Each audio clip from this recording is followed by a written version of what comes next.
It's that time of year again. The air is cold, school's out. I'm obligated to listen to the pop radio stations because they're playing pretty good music. And Final Fantasy VII Rebirth got freaking gypped. Yeah, the Game Awards happened recently. In fact, they happened on the exact day that I got out of school for the semester, which was great.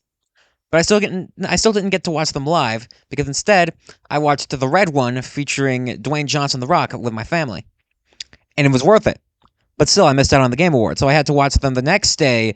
And because the converters didn't work, I ended up having to record it while I was watching it, which means I didn't get any audio for the recording for whatever reason. Also, I guess I'll be taking over Fish Game News. The guy who normally does this just up and left after he went insane. So, hello. The show starts off with an announcement for a new 2D Ninja Gaiden. This is amazing. The only Ninja Gaiden I've played is the first NES one. So now, there's another one like that, after 3 hack and slashes, which honestly, they do look pretty good. Now, would this be considered Ninja Gaiden 4, or Ninja Gaiden 7, or Ninja Gaiden 8? And now for the first award. This will go to the best fighting game. Now, I don't play fighting games outside of the occasional round of Smash Bros. Or Mortal Kombat Classic, so it should come as no surprise that it went to Tekken 8. And then this woman decides to announce a brand new kind of cozy game. I hate cozy games. And then there's a trailer for Slay the Spire 2, which is a card game. I don't really care about video card games. And then it's time to announce the best VR game. Now, I still don't have a headset. If it was up to me, I would have probably given it to Metal Hellsinger. It is an FPS, but those work actually pretty well on VR. And plus, it's also a rhythm game, and I love rhythm games. But it instead went to Batman. And then they shed a spotlight on a vegan game developer. You hear that? A vegan game developer! Who gives a flying flip? Swear to God, how many DLC packs does Dave the Diver actually need? This is ridiculous. Next, they announced a game called Thick as Thieves, and I was about to write it off. In fact, I'm going to go ahead and start the counter. But then the trailer hit me with a little bit of... Let's go!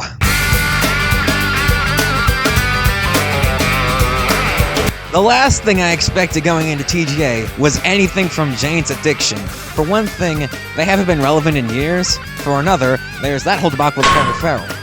But hearing Thank God Stealing was amazing. I love this song so much.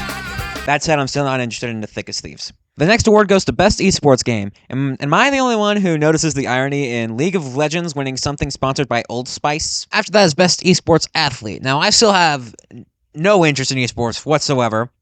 Also, apparently, ZMJJKK. That's supposed to be pronounced Hong Kong. I have no idea how. Anyway, the winner was Faker. After that was Best Esports Team, and apparently there's a team for Bilibili Gaming. Bilibili is a video streaming site from China. Imagine an esports team called Vimeo Gaming. The winner was T1. And then she announces a new game. An alternate take on a legendary series from Bandai Namco. Lucky and Wild. Bandai Namco Entertainment presents. Others have tried, others have failed. Now you have been chosen. Pac-Man Metroidvania. I don't know what's more ridiculous, this or that Yar's Revenge Metroidvania that was announced a couple months ago. That said, I am very interested in Shadow Labyrinth. Please tell me that they're doing the physical release themselves and not passing it off to limited run. And then there's a new mobile game. Moving on. Next up is the award for Games for Impact. Whichever game had the most positive message, who cares? And then we have a farming sim, followed by... Next up is the award for accessibility, and I complain about Games for Impact for being pointless, but at the very least, that had good intentions. Accessibility is downright insidious. The winner was Prince of Persia: The Lost Crown, and I'm still interested in it. But I'm disappointed that it won an award that basically means the game is easy. Get your yellow paint out of my face! And then there's this game called Kyoto, which looks a lot like Terraria. Next up is the award for the best family game. I haven't played any of these, not even the new Zelda, although I do plan on playing that soon enough. The winner was Astrobot. And that's not the only award it's gonna win. It's gonna win awards all night, which is pretty impressive for a poor man's Mario Galaxy. And then there's a soccer game from the developers of Sifu. It's a soccer game. What do you want me to say? Celestia 2. Now, this looks like a pretty interesting trailer. I wonder what the gameplay is like. Oh, son of a gun. And that's the end of the pre-show. Now it's time for the real Game Awards, featuring Jeff Keighley. And here's my thought process for the first 2 or so minutes of it. Jeff Keighley's Canadian? Todd Howard can fit in my pocket? Harrison Ford? Statler and Walter? Well, my job's done. Okay, good night, everybody. Yeah, I mean, they've been doing what I do for 49 years. and they do it a hell of a lot better than I do. I mean, here I am. Believe it or not, I'm trying to make you laugh. If it worked, then you need to get your mind checked, because I'm not funny. So yeah, bye. Or actually, no, because I put a lot of effort into recording this. And now for the ceremony. The first Oscar was for Best Performance, and I gotta say, none of the examples given really rose past the level of an above-average anime dub. The winner was Melina Huergens for her voice as Senua from Hellblade 2. And now we've got an announcement for a game, The Witcher 4, featuring a female Witcher. Now, I've never played the games, I've never read the books, I've never even seen the show, but why is this woman the main character instead of Geralt? And then we get some DLC for Elden Ring. Surely, we won't be hearing about any other DLC for Elden Ring during this presentation, right? And Final Fantasy VII Rebirth is coming to PC. Now, on the one hand, that's great. Final Fantasy VII Rebirth is the best game of all time, and more people deserve to play it. On the other hand, can we let the PS5 have one exclusive game? And then after that, there's a more general ad break, including one game for cats. Everyone loves cats. You love cats. I love cats. So here's the cat game. And then this guy comes up to announce the Oscar for Best Action Game. And I'm shocked that Final Fantasy VII Rebirth didn't show up. Of these games, the only one that I've played is Stellar Blade, and the award went to Black Myth Wukong. Again, that's not going to be the last time you hear about it. I gotta say, the Chinese must have the absolute most repulsive spoken language in the world. And now there's an announcement for a new game from the creator of Holy Moly! A new game from Team Ico! This is amazing! I love Shadow of the Colossus, and I've been meaning to play The Last Guardian, and Ico itself. And it looks amazing, even though we have absolutely no idea what it is. It doesn't even have a name yet. Until it gets a name, I'm calling it Shiko. And then Jeff brings out the entire orchestra to remind everyone, Civ 7. Here's my thought process for the first bit of this next trailer. From the studio that brought you Star Wars, Knights of the Old Republic, Part 2. Okay. Neverwinter Nights, Part 2. It's Outer Worlds 2. Like, seriously, I haven't played any of the games they mentioned, except for Fallout 3 Part 1. I haven't even played the original Outer Worlds. I just remembered the hilarious advertisement for Outer Worlds 2 that came during that one thing. It was something in between D2 and F4, but I don't remember what it was. But frankly, I prefer the first trailer because there was more bite to that one. Like, they were putting Microsoft down for making them put out a trailer before they had Any gameplay that's actually ready to show. Speaking of gameplay, Split Fiction is a cooperative game where you play as an old and ugly woman who writes fantasy and a young and not ugly woman who writes sci-fi. Their worlds come to life and they have to traverse them.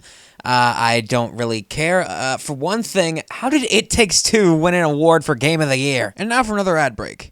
2024 was a packed year. There was a soccer game. Games took us to some incredible places, like a poker table. And then Jeff Keighley comes back up on stage and talks about how he hates how everyone is getting laid off from the industry. And so he brings up this one guy who says that he is hiring people to get back into the gaming industry. And he has a couple of people that he reviewed in this video. Who did he choose to represent? You want to know what these people caused? Conquered, Dustborn, the Saints Row reboot, Dragon Age the Veilguard, Sweet Baby Incorporated. Yeah, these are the kinds of people that you want. If we're putting the fate of the Western gaming industry into the hands of people like this, who will hire air quote women like him, then I'm pretty sure we should just burn it down and let Japan take over. Yeah, I'm never getting an audience anyway, so I'm done being subtle. You want to know what's ruining the industry? Hair dye and cross-dressing. I like cross-dressing. Then we get a new trailer for, oh, is this a new Halo? Nope, it was made by a company called Wargaming. It's called Steel Hunters. Black Frost. This checks off just about every box in what I think of as the stereotypical hipster indie film. All that's left is a lesbian romance. And if there isn't anything like this, just keep in mind that I thought of this while playing, what was it? What's that game? I think it was in between C1 and E3. Borderlands 4. You know, it's funny looking at my old videos, seeing as how I was actually interested in Borderlands. Until I played it. Ooh, Final Fantasy 16!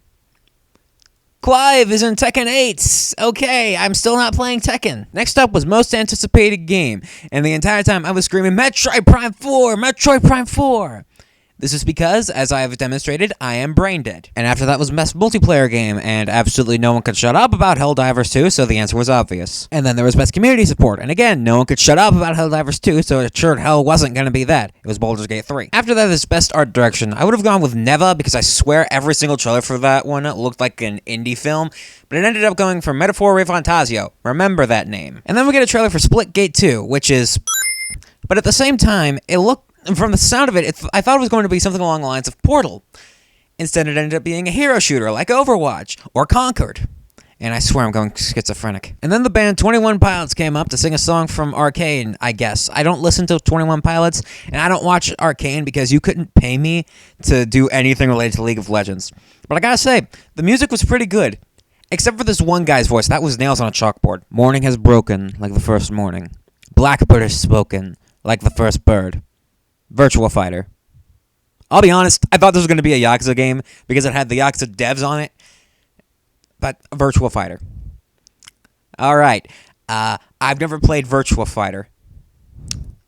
Also, there was going to be a Virtua Fighter Direct after this. I didn't watch it because I don't care about Virtua Fighter. Next up, also from the Yakuza team, this seems to be an actual Yakuza game, including actual brawling gameplay instead of the turn-based stuff from the modern games. Scratch that, it's called Project Century, but in my defense, I still haven't played a Yakuza game. And then Hideo Kojima comes up on stage. Between him and Team Miku, that's 2/3 of what I consider the holy trinity of gaming artistry. All we need is Yoko Taro to complete that. He's here to present the award for Best Game Direction. And out of all these nominees, why on earth is Balatro here?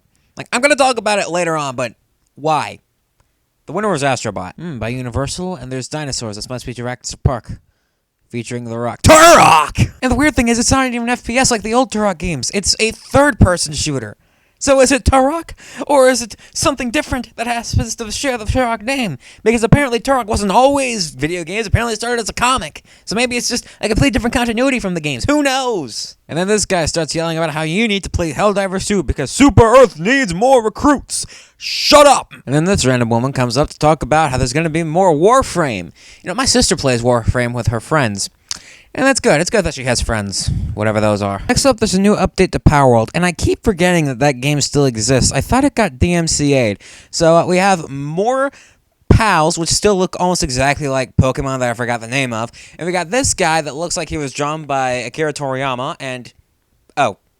The recording right now. Yeah, so it turns out Xbox Game Bar has a hard limit of 2 hours for recording. Thankfully, I noticed this not long after it ran out, so I went back a bit, restarted the recording, and so I still have the whole thing. And even if I didn't, GameSpot, I could download their stream of it. It's just, you know, it has a whole bunch of extra fluff at the beginning for whatever reason. And that has sound. I've already used it a little bit. Alright, and we are back. Alright, so there's more Palworld. This just goes straight into gameplay, so I guess that's it. Up next is Wuthering Waves. That's a gacha game, which means it's gambling. No thank you. And it also means lewd anime girls, which is the last thing I need right now. Lewdness turned me into a shell of a man. I don't have control over myself. I am a slave to my impulse. My right hand knows no master, not even my own self. And I can't escape on my own. But I can't get help either, because I don't have friends. I can't talk to people. And how am I supposed to tell my parents that I'm addicted to hentai? I'm desperate.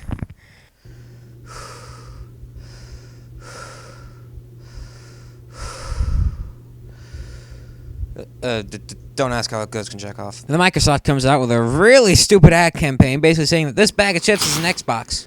Why would you want to get an Xbox if anything is an Xbox? And then these two come up. They did something or something, I think. All I remember is that they're not a married couple because they have two different last names. They're here to announce the best debut indie game. And of these, I'm definitely going to have to go with Animal Well. That game was amazing.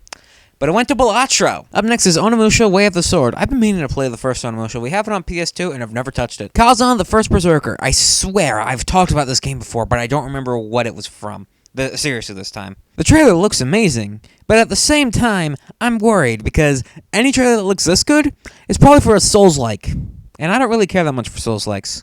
Era Dungeon & Fighter looks like a completely generic isekai anime turned into a game. I don't want to have to repeat what I said for Wuthering Waves. Best Action Adventure Game. Where is Final Fantasy VII Rebirth, and how did Astrobot win? Best RPG. I'm pretty sure the answer is obvious. What the hell is this? Content Creator of the Year. One of these is a VTuber, and I'm still not going to start VTubing, even though the internet's a lot better, because I would need to get enough money to pay someone to make a model for me. The winner was Queso. I only know Queso because he gets mad when people call him fat. Best Sports and Racing Game. The winner was FIFA 25. What? Best Sim and Strategy Game. I haven't played any of these. The winner was Frostpunk. Apparently right now, 100 million people around the world are watching this show. Yeah, and the other 8 billion people have better sense. Here's an ad for the Oculus Quest. Why watch movies on your tiny phone when you can put on the Quest and have your own little home theater? Or you can have your own little home theater. I think I might have peed myself. Squid Game, the video game. Available on mobile devices. Yeah, sounds great. I've already played a Squid Game. And then they had a sneak preview of Season 2. Hey, I was waiting for my dad. And then Snoop Dogg comes up on stage. Oh, crap. They've been threatening to have Snoop Dogg come up on stage and do one of his new songs. And you know me, I hate rap.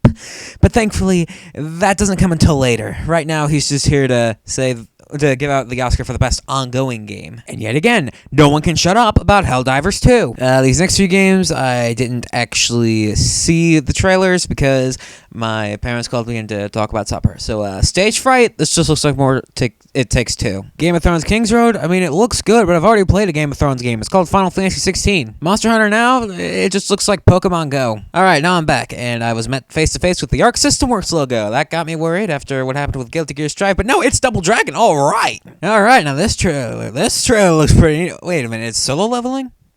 I'm still not watching solo leveling. Screamer is a racing game in a cyberpunk dystopia, and you know what? As far as racing games go, this looks pretty good. But if it's not F-Zero or Mario Kart or something along the lines of those, I'm not interested. And why is it taking 2 years to be made? The Last of Us Part 2 Remastered is coming to PC, so that's a port of a remaster of a game from 2020. 4 years ago! And then these two women come up. They're apparently a part of the HBO series. They come up to the mic, they exchange some jag jokes, and then they give out the Oscar for Best Adaptation. Of these, the only one that I've seen is Knuckles. The winner was Fallout, which I've been meaning to watch with my dad, but we just haven't found the time to do it. Early access comes in the year 202. Two MiHoYoverse gacha games in a row, Zenless Zone Zero and Honkai Star Rail. Are you trying to keep me enslaved? And now the moment I've been dreading. Snoop Dogg. I gave it a fair shake. I put aside my biases. I went in with an open mind. And then I skipped it.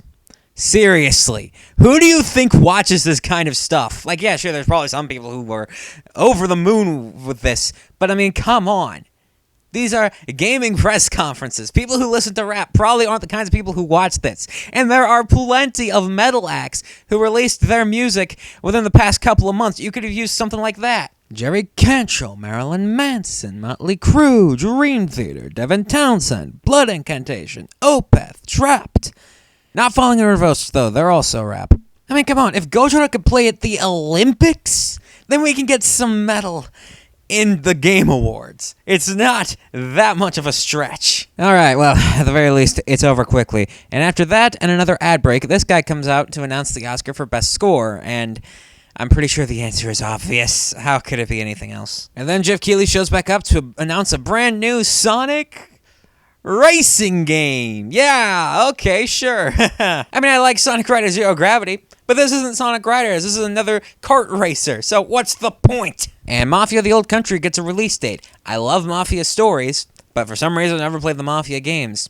So this is neat. Next up, Best Independent Game. Second verse, same as the first, should have still been Animal Well. After that is Best Mobile Game. And I'll give it to him this time. Balatro definitely does work well as a mobile game. Best Audio Design. Didn't we just do this one? And why'd you give it to a different game? Next up is Player's Voice, and would you look at these selections? An Elden Ring DLC, 3 gacha games, and Black Myth Wukong. What kind of selection is this? I was part of Player's Voice this time. And this broke me, seeing this as a selection. Vox Populi, Vox Tutorium. But at the very least, it was Black Myth Wukong that won. Next up is a new event for Infinity Nikki. I actually had to check the other thing to make sure this wasn't an ad, because the game has been out. Here's a game called Dispatch. This is a cinematic trailer with an extremely generic art style, and we didn't see any gameplay. from the developers of Wolf Among Us and Tales from the Borderlands. It doesn't have gameplay. And then this one guy named Sam Lake comes up on stage and, whoa, we've gone grayscale. It's a monologue. He's here to announce the Oscar for Best Narrative. And this is a case where I'm fine with FF7 Rebirth not winning because it is just FF7 again. That said, I'm not entirely sure about Metaphore Fantasio. I've heard that it has a pretty spotchy localization. And now we're getting close to the end of the awards ceremony, so Jeff Keighley says that he's got one last big announcement, and he keeps hyping it up. It's the 10th anniversary of the Game Awards, and this is something that if you're a real gamer, then you are going to be excited about. And that really gets the juices flowing. What's it going to be? Half-Life 3, Mega Man Legends 3, Elder Scrolls 6, Hollow Knight Silksong? Tekken no Tatsujin? After that ridiculously long drum solo, the entire orchestra finally begins, and behind them, a screen shows the camera pacing through a painted woods. And oh my goodness, this could be anything. And then it comes up, and it pans up, over, and you see... Oh, we're getting a new Okami game. That's it. That's everything we needed to see. A brand new Okami. Oh, yeah. But wait, there's more. You thought that we were going to end all the announcements on the high note? No, we have to have Neil Druckmann do his thing. We haven't hit our stinky garbage quota yet, so here's Bald Woman, the video game. She pilots a spacecraft. She has a schizo wall. She watches a show that you would definitely much rather be watching than playing this garbage. But hey, it's not a total waste. They got 9 Inch Nails to waste their talent on this garbage. Yeah, you want to talk about a downward spiral? Here's a downward spiral with teeth, year zero, hesitation marks, intergalactic the heretic prophet. The suffering of Naughty Dog must be endured to achieve the divine end of Gamergate. Alright, I got that out of my system. And then just before Game of the Year gets announced, this guy comes up and says that he knows the Game of the Year for just about every year to come because an oracle came to him and told him exactly what it would be. There's too much red tape in the way for him to say what it's going to be for every year, but he can say that each year is going to be something different, something unique, something made because the developers want to play that game, not because that game is particularly marketable. So Buckshot Roulette. And now it's time for Game of the Year, and geez, some of these nominees are weird. Like, okay, Final Fantasy VII Rebirth and Black Myth Wukong. Those make sense. Like, Final Fantasy VII Rebirth, the greatest game of all time, and Black Myth Wukong, the trailers were great, it won player's voice, it's a Souls-like, but at the same time, I haven't played it, so I can't really judge it. And then there's everything else. Metaphore Fantasio is a turn-based RPG. Like, I've already talked during the first Game Awards about how turn-based RPGs don't belong here. And like, okay, yeah, sure, this one was made by the Persona 5 devs, and Persona 5 was my game of the year for 2016. 2016 was a slow year for gaming, so it won in a landslide because there wasn't any competition. Here, Final Fantasy VII Rebirth exists. And Astrobot being here is just as confusing. Like, yeah, sure, 3D platformers aren't outdated or non-gameplay, but still, Astrobot is just a poor man's Mario Galaxy. And then these last two are even more confusing than those, like Elden Ring, Shadow of the Erdtree. That is DLC. That's not its own game. That is an expansion to a game that already exists. Even Stanley Waldorf called them out on this. What on earth were they thinking? And then this last one, Balatro. One of the 6 potential candidates for Game of the Year is Texas Hold'em. What world do we live in where a simulation of poker is considered one of the best games of 2024? It's not its own thing. It is poker! Poker! But hey, I guess it's technically still anyone's game, even though there's only 2 real options. So before we actually begin, I think it's a good idea to actually talk about the games that I've played this year. So, of course, there's Final Fantasy VII Rebirth, Stellar Blade, and Sonic X Shadow Generations. There was also this funny game called Megachod, and I've already shown footage of Buckshot Roulette. Yeah, I didn't play a whole lot of new games this year, because I was bogged down with school. Oh, I also played Animal Will and Balatro. Completely forgot about that. Alright, now let's see what the Game of the Year is for these guys. I am an evil scientist. It's so cool. Son of a whore. My name is Heinz Doofenshmirtz, evil scientist extraordinaire. I crawled all the way on foot from here to Pakistan and back, but it was all worth it so that I could make It's the nuclear launchinator. When I, Heinz Doofenshmirtz, evil scientist extraordinaire, plunge my fist into this inator, I will activate the nukes in Pakistan, directed straight at Pandora's Theater in California. So those bastards at the Game Awards better not choose some bastardized form of Nintendo product, or those bastards are going to get nuked. Whoa, whoa, Watch. whoa, whoa, whoa. Something seems off, Alex. Heinz Doofenshmirtz. Okay, sure, whatever. Why do you keep saying bastard? You sound like a kid whose mom just said that it's okay to say that word. Yeah, that's exactly what happened. Okay, so let me get this straight. You are 20 years old. You just passed your 3rd semester of college. You're almost old enough to drink. You should be driving yourself by now. And your mother doesn't want you to swear. She won't let you swear. Is she And the game of the year is... Astrobot! What? Wait, you were serious? Yes, I will. But wait, if those nukes land, they're gonna... Take out all California. Well, we'll just have to learn this sweet. No, I don't care about California either. I'm just thinking, it's still gonna take us too. I'll be fine on the other side of the country. And that was the Game Awards 2024. Your mistake in choosing Game of the Year has cost you your entire state. Good night.